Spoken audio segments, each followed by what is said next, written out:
বাইরে থেকে দেখতে ঠিক যেন দুনিয়াবি জান্নাত। চারিদিকে নীল সমুদ্র, আকাশে রোদ ঝিলমিল করে, মাঝখানে রাজকীয় প্রাসাদের মতো এক বিশাল ভবন। কিন্তু সেই প্রাসাদের ভেতরে ঢুকতেই এক মুহূর্তে ভেঙে যায় সব স্বপ্ন। ভেতরে বসে আছে যাদের আপনি চিনতেন সভ্যতার মুখ হিসেবে, নোবেলজয়ী বিজ্ঞানী, বিশ্বনেতা, হলিউডের সুপারস্টার, মিডিয়ার আদরের আইকনরা।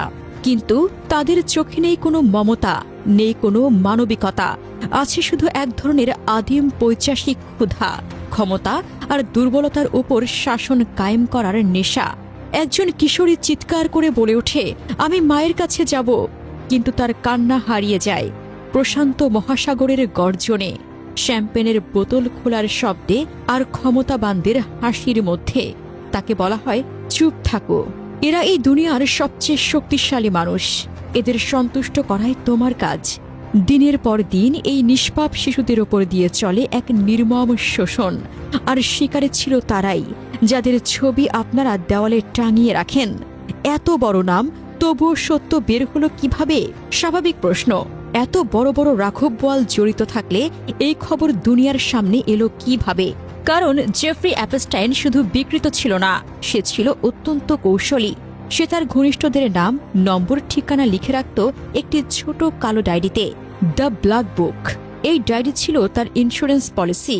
তার বিশ্বাস ছিল, যত বড় নাম আমার হাতে থাকবে, কেউ আমাকে ছুঁতে সাহস পাবে না। কিন্তু ইতিহাস বলে, পাপ যত শক্তিশালী হোক, একদিন ফাঁস হয়।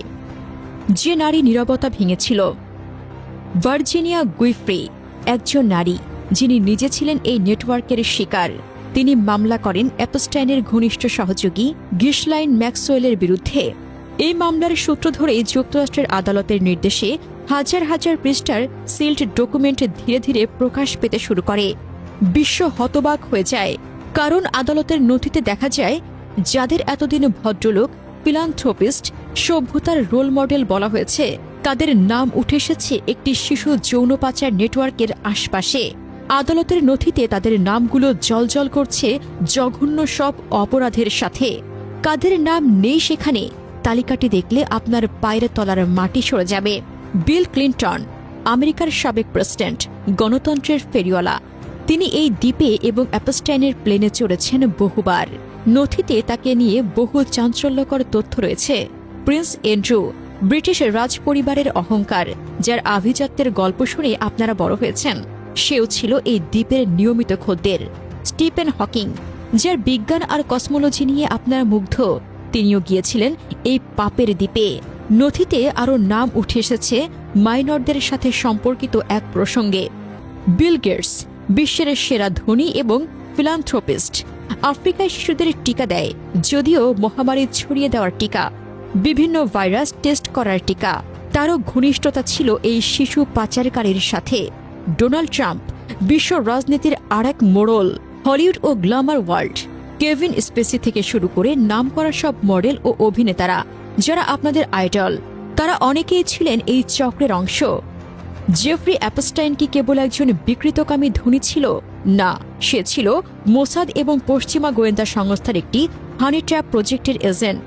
তার কাজ ছিল বিশ্বনেতাদের এই দ্বীপে নিয়ে এসে তাদের নোংরা কাজের ভিডিও রেকর্ড করে রাখা, যাকে গোয়েন্দা ভাষায় বলা হয় কম্প্রোমাট। পরবর্তীতে এই ভিডিওগুলো দিয়েই তাদের ব্ল্যাকমেইল করা হতো। আপনার প্রিয় নেতারা যখন টিভিতে দাঁড়িয়ে ফিলিস্তিনের বিপক্ষে বা অদ্ভুত সব সেকুলার এজেন্ডার পক্ষে কথা বলে, তখন তাদের গলার দড়িটা আসলে জয়নবাদীদের হাতে থাকে। তারা জানে মুখ খুললেই তাদের ওই গোপন ভিডিও ফাঁস হয়ে যাবে। বাংলাদেশে কোনো মাদ্রাসার শিক্ষক যদি শরিয়া নিয়ে কথা বলে, নারীদেরকে ঘরমুখী করার কথা বলে, অল্প বয়সে বিয়ে নিয়ে কথা বলে, তখন এদেশের সুশীলরা, নারীবাদীরা চিৎকার করে আকাশে বাতাসে ভারী করে ফেলে, মোল্লারা সব শিশুকামী। কিন্তু আজ যখন শত শত প্রমাণ সামনে আসছে যে তাদের স্বপ্নের আমেরিকা, তাদের সভ্যতার ধারক বাহকেরা এক একজন জঘন্য লেভেলের পেডাফাইল, তখন তারা মুখে কুলু পেটেছে। কেন? কারণ এই পিচাসরা টাই পরে, ইংরেজিতে কথা বলে এবং দামি পারফিউম মাখে। তাদের কাছে সাদা চামড়ার অপরাধ কোনো অপরাধ না, ওটা লাইফস্টাইল। ইসলাম ছাড়া, শরিয়া ছাড়া এই পিচাসেদের থামানোর কোনো আইন দুনিয়াতে নেই। কারণ আইন যারা বানায়, তারাই আজ এই অপরাধের হোতা। কান্না করেন শুধু ওই নির্যাতিত শিশুদের জন্য না, নিজের ঈমানের অবস্থার জন্য কান্না করেন। আপনি কাদের ফলো করছেন? হাসরের মাঠে এই পেডোফাইলরা যখন জাহান্নামে যাবে, আপনাকে যেন তাদের ফ্যান বা সাপোর্টার হিসেবে তাদের পেছনের লাইনে দাঁড়াতে না হয়, সেই মোনাজাত করেন। এখন সিদ্ধান্ত আপনার।